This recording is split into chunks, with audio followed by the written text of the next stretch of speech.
little bit about me first. So as you see, I was a little fat kid, but I also am currently an enterprise master coach. I've been a personal trainer since 2013, and I've done education throughout the years by the top industry leaders, whether that be either Mark, or Charles Poliquin, or Dave McDonald, or Sebastian Oreb. The list goes on. I can go on for a while. A lot of those people that are older than me, and I'm pretty old as it is, as you can tell. So I am the oldest guy in the team. You'll hear all the old jokes. Feel free to crack some old jokes, but feel free to get some jokes back as well. I won't hold back. You don't hold back on me, I won't hold back on you. Let's all have a bit of fun. And as you can see there, I've got the fat kid, which is half the reason, or probably the majority of the reason why I am so passionate about this industry and doing what I do. And just a little caveat, I do look so tired and look so old because I do have 3 kids. So, you know, that's also why I don't smile when I'm cranky. But also I am dieting, getting ready for myself. So I have my own timeline because I'm competing in season A next year. So I've also using the same process for myself because I am coaching myself at the moment. Why will we use a timeline? Okay, because you want to create a sense of certainty, right? And the benefit of using the timeline is creating a sense of certainty between you and your client, and it also develops some trust, right? Now, you also are going to be able to eliminate the amount of work you do. So by front loading the amount of work you do and planning out the whole 24, 40, 60, 72 weeks in advance, right? You've already done half your work. You can plan out the macros depending on predicted weight, predicted body fat at the start, and therefore you and your client already know when it's coming, right? Not only this, but it develops a sense of trust from the client.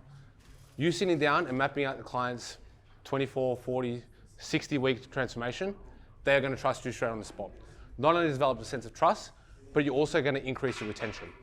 I did one yesterday where I mapped out, I think it was 44-week transformation with a client for a comp prep. I know that I have that client for the next 44 weeks. So I don't actually have to get a new client for the next 44 weeks, unless you really fuck things up and piss them off, then you're stuffed. So the other thing you want to, yes, you do want to map out a plan and a timeline, but you need to be aware that plans do change at the same time. And this is where the art of coaching does come into effect, right? Because how the body responds, as much as we're going to go down mathematical timelines and lay out plans, the body will respond in certain ways, and sometimes not as you expect it. So you need to be prepared to change the timeline on the fly, right? It's not set in stone, it's just a plan and a rough guide, okay? The other thing I do want to put out as well is that sometimes you might find that changes that you make within the plan don't seem to come into effect. Sometimes I find in my experience, it takes at least 2 weeks, right? So you might find that somebody doesn't drop weight 1 week, but then they've dropped double the amount the week after. So before you go freaking out and going, oh shit, it didn't work this week, give it another week, let things settle, and then if it doesn't work the second week in a row, maybe make some adjustments then.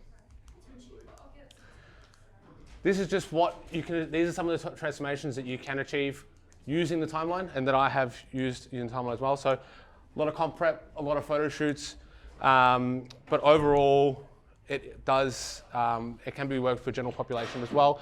It, like I said, creates a sense of certainty, okay?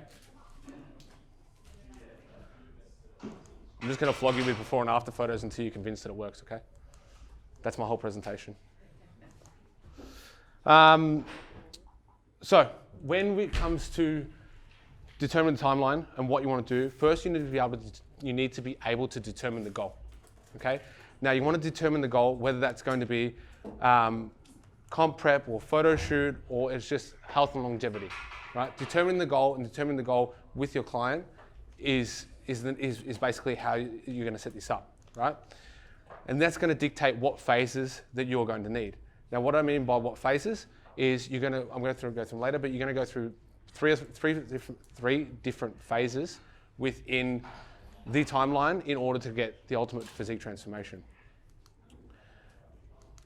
Yeah? Yeah. Okay, yeah. Then you need to determine your starting point, okay? So you need to determine what your starting point is. So from there, you're going to go, where are we and where do we need to get to, okay? Now, Are you going to? Do you just need to do what Mark likes to call is glorified fat loss, which is sometimes necessary? So you're just going to go straight into fat loss and reveal what's underneath and the client already has, or you're going to be a bit of an artist and a sculptor and actually create a physique from scratch. Then once you determine that and you set a date and a deadline, you want to work backwards. Okay. Now, determining your starting point as well and working backwards, you're going to use this and you'll continue to use the same ways of measurement, whether that be skin folds, weight, photos, girth measurements, or multitudes of the above. So for me, for instance, with my face-to-face clients, I'll use weight and skin folds and photos. With my online clients, it's just weight and photos, okay? Because obviously I don't see them face-to-face. So this is what timeline is all about. It's all about working backwards, okay? After you determine the starting point and assessing what is required to achieve the goal, you need to determine your approach, okay? Again, are you going to go down the glorified fat loss route, or are you going down the artist and you're going to sculpt a complete physique? This is what is going to determine what phases you need during your timeline. Again, setting the deadline and working backwards.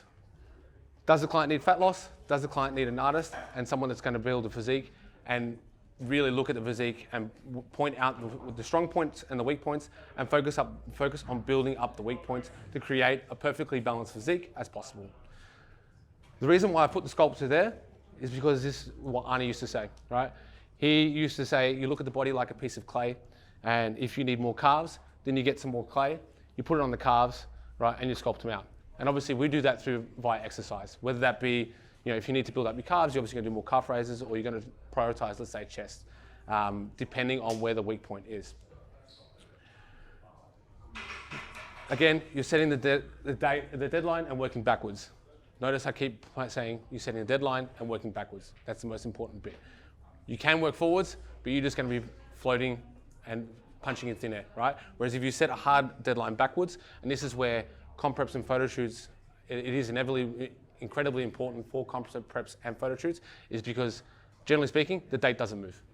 That comp's there, right? And the federation ain't going to move because you're not ready. That's too bad. So you need to find the date and you need to work backwards from there. This is what, I know it's a bit hard to see, so I'm going to show you another one later. So this is what the timelines that I use look like, and the amount of information that I put in them and use from the start. So I will use a weekly average weight, a predicted body fat percentage, actual body fat percentage, and then I'll calculate their baseline calories on the predicted weight at that particular point in time. And then I will create the actual calories and how much, I'll determine the deficit or the surplus that is needed, right, at that particular point in time, and that gives me the percentage. Then from there, I don't even know if this got a pointer. Then from there, I will plan out their exact macros all the way through. This one's actually not even finished. All the way through until the very end. I think the next one, where is it? This one's finished. So you'll see here, I've got all the proteins, carbs, fats listed out from the start, all the way to the end. This one's not finished either, but this is finished. So I will even use this, so I periodize steps and cardio at the same time. So the client already knows what's coming. I know what's coming, I know what I've set into play, and I can adjust it as need be, but the client knows what's coming. So my clients come up to me and tell me, they go, hey, my cardio goes up by 10 minutes next week, doesn't it? Yeah, it does. That's what the timeline says. Yeah, it does, because I've already done it. You've done the work already in advance. It's just rendering fake bacon fat. I like the photo. So the 3 phases that you're going to go to, there are only 3 phases that you're generally going to put your client through in order to build the best physique. How you use them and where you put them will determine the timeline length. The first phase, or one of the phases, is going to be fat loss. This can also be split up into smaller phases or smaller fat loss phases, more aggressive, less aggressive fat loss phases, depending on what is needed at that particular time in the timeline. You'll have the improvement phase or the hypertrophy or the build phase, and that is obviously where we're going to focus on building new tissue and possibly focus on building up lagging body parts that are required, or you might prioritize them, prioritize volume over that to those particular body parts improvement phase. And then you've got your maintenance phase. Maintenance phases are not necessary, but they are ideal. They can be used post-improvement phase to solidify the newly built tissue, or you can use them post an aggressive or post-fat loss phase, or just to give back to the system after a hard bout of dieting, or you can use them for longevity at the same time. I'm going to go through each one as we keep going at the same time. Fat loss. When it comes to a fat loss phase, you may need to do an initial fat loss phase if you are doing an improvement phase, just for a bit of a cleanup. Okay, our bodies will build lean tissue a bit better when we are leaner, just when we are a bit more insulin sensitive, because we are able to shuttle those carbohydrates to where they're needed most. The other reason why you might do a fat loss phase before an improvement phase is also so you get a better gauge and a better look on what the client's physique looks like. So you can actually reveal what's underneath and see what needs to be improved on. There's no point improving on a round ball if you can't see what needs to be chiseled out. So chisel everything out first a little bit, get some insight onto what actually needs to be done. The initial fat loss phase can also be beneficial to introduce the client to a structured diet and weeding out any bad habits. There's no point letting the bad habits, weeding out bad habits towards the end when you are coming down towards the timeline. This may be you're finding out what your clients like to change. This might be determining your coaching style with the client, and having that sort of blending and that sort of initial blend. It'll also find out where your clients are full of shit too. So I say that in the nicest way possible, but the majority of your clients will lie, and they'll find ways around it. If they're a robot, all the more better. Hold on to them, never let them go, because they're the best ones. But at the same time, this is definitely where you'll find out where clients will go. You'll give them one thing and they go, oh, but I changed it to that. You give them one thing, oh, but I changed it to this. All right, and this is where, get it out of your system now, because when it comes to the final fat loss phase, we ain't got room to move. All right, so time to get it out of your system now. And also, you may be a bit more aggressive at the start, so they do have a little bit more leeway from a deficit point of view. The initial fat loss phase may also be a bit shorter, because you may go a bit more aggressive because somebody has a larger amount of fat to lose. But the length of time should also be dictated by the final fat loss phase at the end. Then you have your final fat loss phase. For me personally, I try not get anyone to diet above 24 weeks, simply because dieting is hard, it is taxing. At the end of the day, that is 6 months of being in a calorie deficit.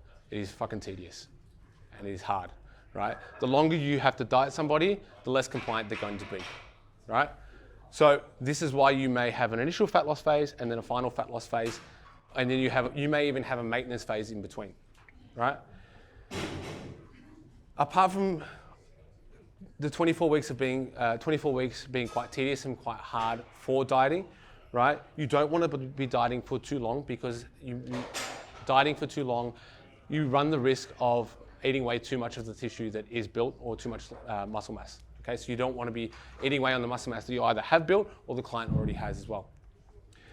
For the final fat loss phase, I have a general rule of not starting that anywhere above 10 to 15% above the weight that they need to finish on.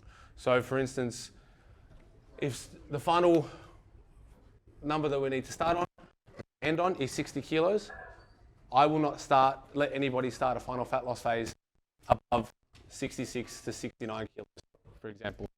Because that means that they've only got to lose 6 to 9 kilos over a 20 to 24 week period, right? The smaller amount of body fat they have to lose, over that time, the best rate you're going to have of retaining the amount of lean tissue.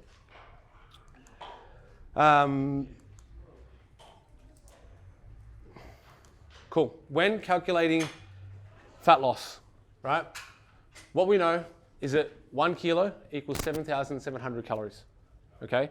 Now, that is going to determine how long it takes on a rough basis for you to lose weight, or for the client to lose weight, right? This means, this is the mathematical equation. This means that no matter who you are, in order to lose 1 kilo per week, you need to be in a caloric deficit of 7,700 calories, right? This can be split into high days, low days, or it can just be over an everyday period. The one thing that you do want to note that if you do split a calorie deficit into high days and low days, is that the client will generally have a weight jump after a high day. Okay, and this is something for them to be aware of too, right? Freak out and go, oh my God, my weight's up, I had a high day. It's fine. It's just replenishing some glycogen stores. It's just undigested food, but not only that, but it is also the amount of water that comes on from the carbohydrates that we'll be taking in. Breaking it down per gram. So obviously, if you want to lose 1 kilo, you need to be in a deficit of 7,700 calories. If you want to lose 100 grams for the week, you need to be in a deficit of 770 calories for the week. Now, what that means is basically the way you want to work this out here is going, okay, if you want to lose half a kilo a week, you're going to go 5 times 770, which is, I think off the top of my head, 3850. It means I've done this equation too many times. That means for the week, right, that client needs to be in a deficit of 3850, right? And you want to split that over 7 days, right? Make sense? Have I lost anyone? Anyone confused yet? No, I just wonder where do you start the calories versus how many calories should... How much weight do you want to lose? So would you take over to work out how many calories I have in a week? Yep, so I like to use it on a week-by-week basis, Yeah. right? And that's why I'll divide it by 7. So then from there, let's say, and this is where it's going to be person dependent as well, and I'll get onto that, because my ability to lose 1 kilo a week is going to be I'm 83 kilos, is going to be easier than somebody that weighs 50 kilos. Somebody who weighs 50 kilos, I'm going to get on my calculator. Okay, 50, let's say their baseline is around, 1650, right? Somebody who weighs 50 kilos. Mine, I can tell you off the bat, mine's 3,500, okay? So in order for me to lose a kilo a week, right, I need to minus 1,100 calories a day, roughly. That brings me down to 2,400, right? That's not bad, pretty decent. Someone whose baseline is 1,650 calories, they want to lose a kilo a week, right? Minus 1,100. You're eating a couple of licks of strawberry, right? So this is where the art of coaching comes into play as well. So you need to use a little bit of common sense, right? And this is where you need to be setting realistic sort of timelines at the same time. There's no point telling your client who weighs 50 kilos, you're going to lose 10 kilos in 10 weeks, right? Because you need to eat 400 calories for the next 10 weeks. But not only that, you really have 10 kilos to lose at 50 kilos, right? It's like a prime example was one of Ari's transformations that he did, and his client went from 50 kilos to 45. That's 10% of her body weight at the end of the day. 10% of my body weight is 8 kilos. So it's going to be person dependent, and that's where you need to use a little bit of common sense. Does that answer your question? But it's also going to be, how much weight do you want to lose, and then work backwards from there. So if you need to lose 10 kilos, that's 770,000 calories. How long do you want to do it over? And how big is the person? In saying that as well, if somebody is, let's say, 140 kilos, right? And they're morbidly obese, right? Their baseline at 140 kilos, roughly, right? 4,620 calories. You can go into a massive deficit. It's like Ari said yesterday, you're not going to give that person at 140 kilos, let's say 2.5 times body weight for protein. That's 350 grams of protein. They can afford to be on 2,000 calories. There's plenty of meals on there to survive, right? So it's a bit of common sense at the same time. Now, this is not to say that percentage-based deficits aren't right or can't be used. This is just to help make them more accurate, okay? Because it's one thing when you're setting out for a fat loss phase and your client goes, I want to lose 10 kilos. You go, all right, we're going to stick you in a 30% deficit. You're going to lose 10 kilos in God knows when, well, who knows, right? What it then enables you to do is then go, okay, if you're in a deficit of 700 calories a day, right, which is a 30% deficit for you, you are then going to you're going to lose 100 grams a day, you're going to lose 700 grams a week. It's going to take you 10 weeks to lose 7 kilos roughly. Make sense? When it comes to fat loss, right, best ways to improve fat loss are to either diet for a longer period of time, be a bigger human, right, or don't start off so fat. Simple as that, right? Danny DeVito will have to diet longer than Arnie, right? Well, I don't know, he's a bit chubby, so. But that smaller human, right, will have to diet longer in order to lose the same amount of fat as a bigger human, right? Don't try and get people on 400 calories a day just because you want to lose a kilo a week. Just tell people they need to diet longer, and they probably don't need to lose as much fat anyways. When it comes to calorie expenditure, right, do not use smartwatches as a measure of expenditure. They are wrong. Next time you see, we have multiple studies showing that the majority of smartwatches and smart devices overestimate how many calories have been burnt.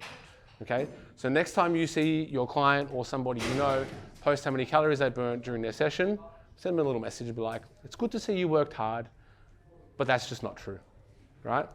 That's not how many calories you burnt. Yes, the only thing you want to look at that is, okay, if somebody burnt 1,000 calories according to their watch compared to the day before when they burnt 500 calories, it is an indication that they most likely did work harder, okay? But it's not an indication that they burnt 500 calories extra, all right? So give them a little pat on the back and go, it's good to see you worked harder than yesterday. You didn't train like a little pansy, but you didn't burn 1,000 calories, all right? We actually don't know how many calories we are expending each day because total daily expenditure is a moving target. And it has a high variability between how well you've slept that night, how many steps you're doing, whether you're hot, whether you're cold, how stressed you are. It's a forever moving target. We are only always having educated guesses and estimations, right? And it's up to you as a coach to be able to identify that, right? So me right now, I'm quite fidgeting, right? A good measure is going to be how many steps that I've done. And this is where smartwatches are good, right? How many steps have I done? There you go, 11 o'clock, I've done 5,000 steps, right? But I'm constantly moving side to side. So use the smartwatches and smart devices for things like that, not how many calories your client is actually burning. Which takes us to, so after a fat loss phase, you may go into an improvement phase. During an improvement phase or a build phase, this is where we'll look at building new lean tissue, right? Yes, you can still build muscle in a deficit, although it is very, very poor and very, very arduous, and it is the worst return on investment you're going to look at, right? Because generally speaking, what the body will do is it will steal amino acids or building blocks from another part of the body, right? So let's say in order to recover from the shoulder workout that you've done today, it might steal some amino acids and some building blocks from your quads, okay? So although you can build muscle, not a wise idea, right? Just go to a calorie surplus, right? So in a calorie surplus, this is where, and you also can build a little bit of muscle and maintenance. So what we're finding out now is the amount of a surplus you need can be as little as 50 calories. You actually don't need that much of a surplus where you need to be in a 40, 50% surplus and putting on loads amount of fat in order to build muscle at the same time. You want to be able to, this is where in the improvement phase, you're going to get the biggest bang for buck and return on investment in order to building muscle. Again, how much of a calorie surplus is needed? The one thing you want to keep in mind, and this is, although we only need between 50 calories or a 5% surplus in most cases, right, is you'll find that because your maintenance phase or total daily expenditure is a moving target, is that you, to begin with, you may be chasing this target, right? Because if you've come from a fat loss phase, right, what's going to happen is as the calories come up, right, people are going to go from doing this a lot, right, because they were finding ways to conserve energy and conserve and stop that fat loss, so then they're going to start moving around and dancing. So what's happened is their NEAT is automatically gone up. NEAT goes up, they're expending more calories or as it is, right? So what you need to do is you need to find the perceived surplus, right? And if you're finding that their weight doesn't go up much at all, or it sometimes starts to drops, right? Then that's when you'll start looking at increasing the calories again, okay? what it means is then, what that means is that if you've put them into what you've called a perceived surplus, right, is that their expenditure has obviously gone up. And that will be without them even knowing, okay? I think you can burn nearly up to 1,000 calories a day just from fidgeting. So you start loading people up with carbs and they start fidgeting, their expenditure is going to go through the roof and you just got to chase them more food. Good luck to them. Also through the improvement phase, what I like to aim for and what we're finding is you only want to really aim to put on about 1% of your body weight per month, okay? What does that look like? So for somebody who, let's go 60 kilos because the maths is easy for me. I'm not very good at maths, it is, right? So for someone who's 60 kilos, right? See, maths 60 times 1%, right? You're looking at putting on 600 grams a month, right? That's, right, only 600 grams a month that you want to be aiming to put on. If you break that down into the week, right, divide that by 4, that's 150 grams per week that you want to be aiming to put on in a hypertrophy or improvement phase. So it's not a lot, right? This is also why I like to have a minimum of 12 to 16 weeks for any improvement phases, okay? Because if you're only putting on 150 grams a week, right, not all of that is going to be new muscle, new tissue as well, right? You are going to put on a little bit of body fat. So then you still have to diet that back. So if you've got somebody who puts on 150 grams a week over 12 weeks, right, 0.15 times 12, right, that's 1.8 kilos. So this person here finishes 12 weeks at 61.8 kilos, right? Ideally. Obviously, you need to allow a little bit of leeway because there will be a large initial jump in weight at the start due to the amount of carbohydrates you're putting in, undigested food, but also the water that comes in with those carbohydrates. The thing to keep in mind when you are, this is why we talk about people losing water weight or gaining water weight. For every 1 gram of carbs, right? That's terrible, right? The body takes on between 3 to 4 mils of water as well, right? So if you've increased carbohydrates by 100 grams, right? Not only have you got the extra 100 grams of weights from the macros of carbs, but then you've got the food volume, but then you've got, let's say, 300 to 400 grams along with that 100 grams of carbohydrates. So automatically you put on half a kilo just from increasing the carbohydrates, because you've replenished the glycogen stores. Make sense? If I start talking too fast, pull me up. All right? I've had a few coffees already. If you're enjoying this presentation, make sure you hit subscribe on our YouTube or follow us on our podcast, available anywhere where you listen to podcasts. So does that make sense to why I like to have minimum improvement phases of between 12 and 16 weeks? Building muscle is a slow, arduous process. Take your time doing it and do it right. Don't do it half-assed. The last one you will have is a maintenance phase. The 3 times that you likely use a maintenance phase, right, and this is in an ideal situation, will be after the initial fat loss phase. If you don't have enough time to add an improvement phase in. So you might do an initial fat loss phase, then go to a maintenance phase, and then have a final fat loss phase. And this might be just in order to give back to the system, give the body a rest after spending some time in a deficit. You may do it after an improvement phase, right? And this is to help solidify new homeostasis and get the body used to the new amount of tissue that it has been built. Or after the result, oh, there we go. After the result has been achieved and the client is looking for a long-term sustainable approach. Maintenance is a wonderful place. It's where people are happy. It's where people do lots of things they enjoy. It's where sleep is great, okay? It's where people should spend the majority of their time when they're not looking to achieve a goal, okay? Unless you're trying to lose fat, build new tissue, right? You need to spend your time in maintenance, right? It's where things start to level out for a lot longer, right? And how long do you need to spend in there after, let's say, a fat loss phase or let's say comp prep? It's going to depend, okay? It's going to depend on how well the person starts to train. It's going to depend on their sex drive. It's going to depend on their sleep. And you'll find that the longer somebody spends in that maintenance phase, the better all those factors are going to go, right? As with the improvement phase, you may find that clients initially drop when you do bring them up to maintenance. And that's because, going back here, total day expenditure is a moving target. So what happens? What have we learned? That if you bring somebody's calories up after a fat loss phase, why may their weight drop? Not everyone at once. Correct, because they've got more food, they've got more available energy, right? So what do you do? What do you not do once their weight goes up? Don't freak out, right? It's okay. Not everybody at once. Again, like you said, NEAT goes up, but also improve performance during the workouts. Okay, so you will find that once calories and there is more available energy around, your clients will start to train harder. All right, it's one thing training in a 40% deficit compared to training at maintenance calories. Right, you feel better, you train harder, you enjoy, and you actually look forward to it a lot more. The other reason you should experience some sort of maintenance phase during the timeline is it is a good place to reset.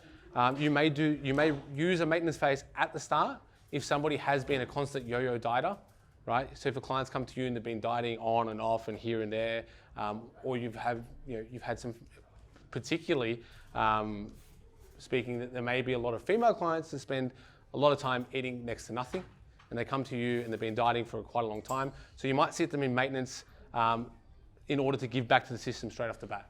Okay, there's no point dieting somebody that's been dieting for the last 6 months already. It's just flogging a dead horse. Give back to the system, let them regenerate, and then you can go again, right? Think of this as again, same thing, reset for the body. So, when it comes to putting it all together, right? First thing you want to do is you want to determine the final fat loss phase, okay? So you want to start with the weight or the body fat that is needed, right, as in the final instance, right? So estimate how much body weight or body fat the client is going to be at the end and work backwards from there, right? Then for the final fat loss phase, you want to find out what that 10 to 15% above the final fat loss or weight target is, right? So again, if someone needs to finish off at 60 kilos, right, you know that at the start of that final fat loss phase, they need to be anywhere between 66 to 69 kilos, right? And you don't want them starting above that, because then they're just going to lose too much body fat, you're chasing your tail, and it becomes a bit messy, right?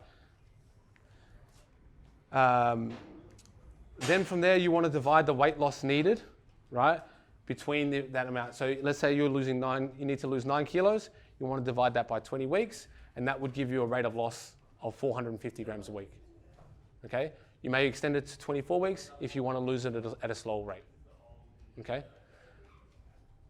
Everyone catching on? Makes sense? From there, right, you need to determine if is it achievable. Like I said before, right? There's no point telling somebody who's 50 kilos they're going to lose a kilo a week in 10 weeks if they're going to survive on 400 calories, right? But if somebody weighs 90 kilos, right, it is a whole lot easier to tell them that they're going to lose a kilo a week, because that might only be a 30% deficit, right? And keeps them well above their BMR. So you need to use the maths to determine the amount of time and how much fat loss is needed and how much of a period of time is required to get that result, okay?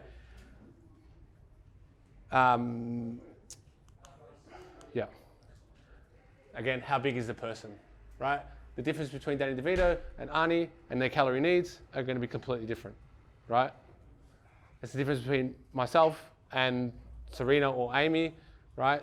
They need to spend, they'll have a smaller calorie deficit than I will in order to achieve the same goal.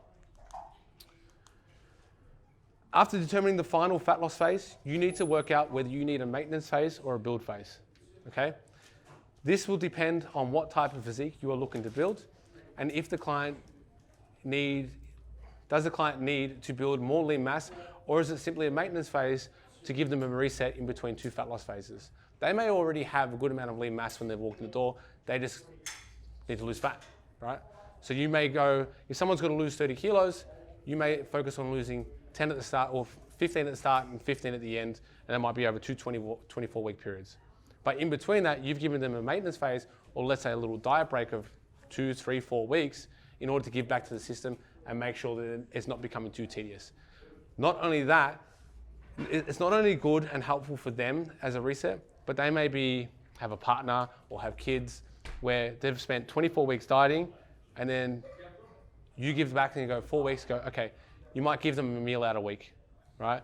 It's also giving back to not only their system, but it's giving back to the system of their relationships, right? Because the more compliant, the easier it is for your client, the more compliant they're gonna be, the better the result there is, right? It's like telling somebody they can't eat bread, right? When they love bread.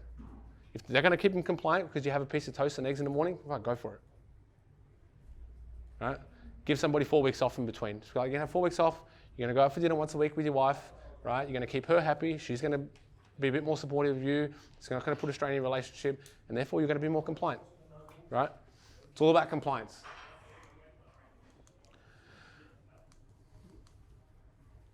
If you're doing a maintenance phase in between 2 fat loss phases, you still allow for some weight gain. This is simply from the increase in glycogen and the water that comes along with it, as we said as well, and also the increase in undigested food, okay? Remember, you're gonna weigh more after you've eaten later at night than if you have earlier, but also the amount of food you had, okay?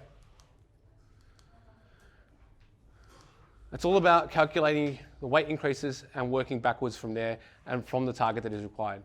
If you're doing an improvement phase, okay, you want to calculate how much weight will be gained over that 12 to 16 weeks or more. Remember, we are looking at averages as well, okay? So it may allow for a little bit of leeway. It may be a little bit more, maybe a little bit less, but on the overall average, these are the numbers we'll be looking at, right?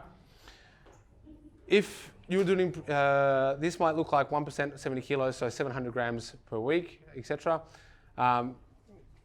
Remember, as I said before, don't freak out and don't jump to conclusions when you have an initial weight jump at the start, okay? Also reassure your clients that not to freak out about that as well, because they tend to will. Especially if they've come out of a fat loss phase and then they've gone straight into maintenance, they'll be like, oh my God, I put on so much weight, oh, put me back in a deficit. It's okay, just chill. This is what meant to happen, right? And if you can show them that at the start, right, from the timeline and that initial consultation, right, they're gonna know that it's already coming. Like, okay, from your fat loss phase, I'm automatically going to put you up another kilo for the following week. But why? Because you're eating more food, you're eating more carbohydrates, you're storing more glycogen, you've got more water that comes along with that glycogen as well, all right?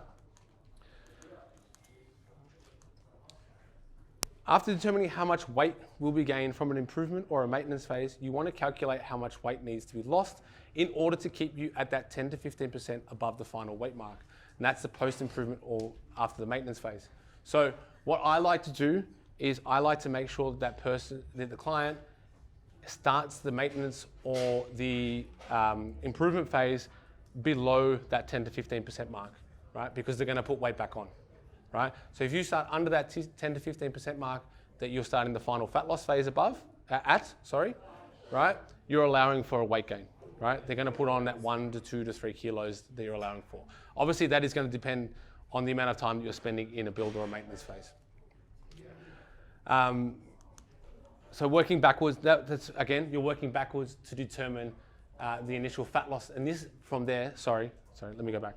So once you've got your fat loss phase and then you've got your improvement or your build phase, then that is going to enable you to work backwards and determine your initial fat loss phase at the same time.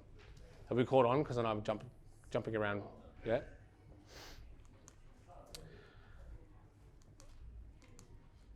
After determining the initial fat loss phase, the same rules apply with the initial fat loss phase as the final fat loss phase is. However, I do allow some considerations. Again, I try not to go longer than 20 to 24 weeks, right? This is simply due to the amount of time and mostly due to adherence, right? Having somebody on a constant calorie deficit for 20 to 24 weeks, especially straight off the bat, they're going to be less adherent and less compliant the longer it goes on, right? However, the more fat somebody has to lose, the more aggressive you can be, okay? This is why your initial fat loss phase may be shorter and it may be only 10 to 12 weeks, and you can lose, 10 to 15 kilos depending on how big they are and how much they have to lose, okay? So if someone is 30 kilos overweight, use common sense, they're gonna lose a lot more fat earlier on than they are when they've only got the last 5 kilos to lose. Why do people struggle to have those last 5 kilos? Because they're the hardest to lose, right? That initial fat loss and weight loss is always going to be the most easiest. So you can be a bit more aggressive at the start. So when you're adding it all together, right? Oh, that's an annoying sound, isn't it? Right? It may look like this, okay? You may start off, right? So you've got 20 weeks, right, for fat loss at the end, okay? Then you're gonna add on your improvement or your maintenance phase. Let's add in both, right? So we're gonna do 4 weeks of maintenance before your final fat loss, and then you're gonna do 16 weeks of an improvement phase before your maintenance phase, okay? Then you might start off with a 10-week, right, initial fat loss phase. That means that this transformation will take you 50 weeks, right? Get out of the 12-week mindset. Real transformations take time, right? You wanna change somebody's body, right, and improve their physique, right? This is how long it takes, right? Questions so far? And if you can lay this out to the client, right, remember, you have a client for the next 50 weeks. So unless you really piss them off or stuff things up, right, you don't have to fill that spot for another 50 weeks. So it improves your retention as well.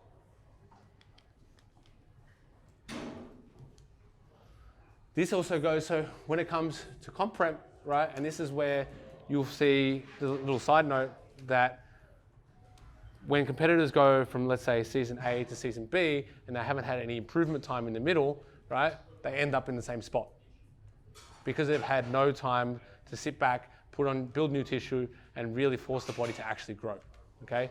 You're in that constant state of fat loss and dieting. I also periodize steps and cardio. Why do I periodize steps and cardio, right? Because clients are lazy, right? And especially when they're dieting, right, they're gonna get lazier. It's just the way it is. The body is very good at conserving energy, and it will find ways of conserving energy in the best way it can, right? Trust me, I know, I've been in a deficit for a while. Sometimes I look and I'm standing here like this for the last 5 minutes, right? Because I just can't be bothered moving, right? You'll see it with your clients too. They'll find ways of conserving energy, right? But when it comes to periodizing steps, right, I will look at an average of what they're doing at the start, and then I'll build from there. There's no point giving somebody 10,000 steps if they've only been doing 3,000, right? You want to use the minimum effective dose, okay? So if someone's only been doing 3,000 steps a day, you might say to them, okay, for the next 4 weeks, I want you doing 5,000. Then from 5,000, you go to 7. Then from 7, you go to 9, okay? So you've got somewhere to go. You throw them out at 10 to 12,000 from the bat, where are you gonna go from there? Up to 20,000? Who the fuck's got that much time? I don't. Your clients don't. Especially if you've got high-level CEOs that are in meetings all day. They haven't got much time to do 20,000 steps. Work it out. Start with the minimum effective dose. If they're doing 4 steps a day, start them on 50. You know? Also, when it comes to cardio, you may use cardio if and when needed, or you may use it, you may set a base amount of cardio, and then that is sort of like ground zero, right? So sometimes I will set cardio from the start at 3 days of 20 minutes with a heart rate of between 130 and 140, right? And that's just because of the benefits we are finding with that aerobic, that's zone 2 cardio that it has on hypertrophy. So the increase in VO2 max, which will then increase recoverability, which enables people to train harder in the gym, which then enables them to not only eat more, but then recover better, but then gain more tissue at the same time. At the same time, right, steps from the cardio should not be included in the step count, right? They are 2 separate things. Don't confuse them together. And make sure your clients don't confuse them together at the same time.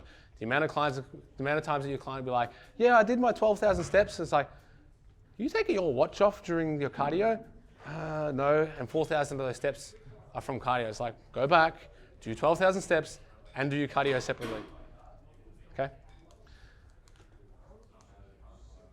As we also decrease somebody's calories, right? As I said, the body is very good at saving on expenditure. So by giving a step count, right, it prevents that in a roundabout way.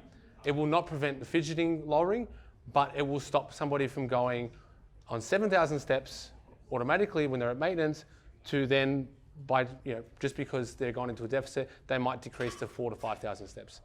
They go down to 4,000 to 5,000 steps without you knowing, or you giving them a target, you've automatically lost that deficit. You've lost some of that deficit that you've created. Give step count to keep movement, because if somebody's left up to their own devices, they will sit more, they will lean more, and they will find more ways to conserve energy. Okay? It's just the way the human body is. This is why prescribing a step count and periodizing them can be beneficial. The other thing the last one I like to do is when it comes to cardio, is I give a heart rate target, because some people will do cardio like they're having a Sunday stroll in a mother's club, right?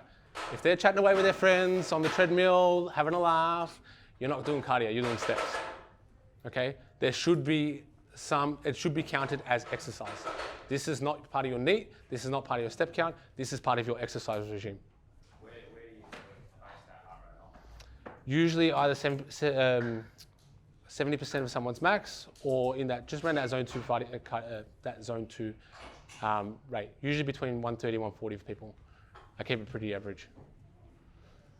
Like if you can have a conversation, if someone hasn't got a smartwatch, I just tell them, if you can have a conversation at the same time, you're not doing it hard enough. The thing is, right, if you're not doing it at the start, like the first time I started doing cardio, right, I hate running, I don't like running, right, I don't like doing cardio, I never have, right. I could be on the treadmill on a 4, and my heart rate would be like 140.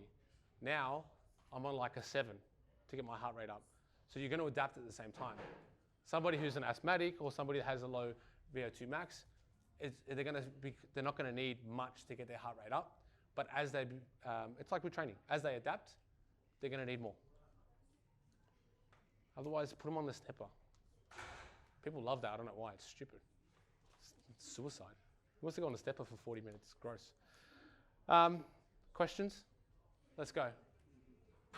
Oh, there we go. Yeah. How do you manage carbs like on a day-to-day basis? How do I manage carbs? Yeah, like do you like Eat them. increase carbs for like one day or? A lot of the time, I have really ventured off doing a lot of high and low days now. I like to keep things a lot more linear and a lot more consistent, just from a standpoint of ease for the client. When you're in an improvement phase or a build phase, right, you need those calories on a rest day just as much as you need them when you're training, okay? Because you don't build muscle when you're training, you build muscle when you're recovering, right? So that calorie surplus on your rest day is going to be as important, if not more important, than you are on your training days. When it comes to fat loss, right, I will tend to move carbohydrates depending how much they've got, generally around training and in the evening. In the evening to aid with sleep and recovery, and around training so that they can train a lot harder. Is that what you meant? Yeah. Cool. Any more? No more? Yeah. So for like a final fat loss phase where the client has to lose say 5 kilos in 10 weeks or something, are you scaling the calories down, or are you just manipulating more so the cardio and stuff as they get deeper into that phase? I will manipulate the calories depending on their predicted body weight. Okay. Right? So if somebody starts off, they're going to lose 10 kilos, you said, right? Yeah, whatever. 70 kilos, right? So, and this is where, right? And this is where someone might go, okay, they've started off at 70 kilos, you need to get down to 60, right? A 30% deficit at 70 kilos, right? You set the calories here. By the time they get down to here, right, that deficit might only be 25%, for example, because they've lost more weight, right? So that deficit's decreased. And this is the issue that people have, is that they don't adjust the deficit with the weight, okay? The cardio is just an added bonus on top, right? It's not there in order to go, okay, you're going to expend another 400 calories in a day, right? Because they may not. It's going to be person dependent. It's just there to actually start pushing things along. I have found that sometimes the added benefit of cardio on top of a deficit will actually help to push things along, or say, let's say, mobilize fat loss a bit better. I have seen that sometimes you move the deficit and the body just doesn't budge. You add in a bit of cardio and it's like, okay, here we go. Things just start moving along. Does that answer your question? Yeah, for sure. Any more? I think we've got 1 more minute before we move on to training.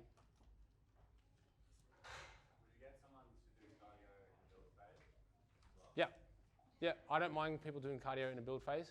As I said, we are finding out that it does have some transferable qualities in order to help building muscle due to the increase in VO2 max, aerobic capacity, so they can handle a bit more workload at the same time. But also, we are finding that people do recover better from their workouts with the added benefit of cardio.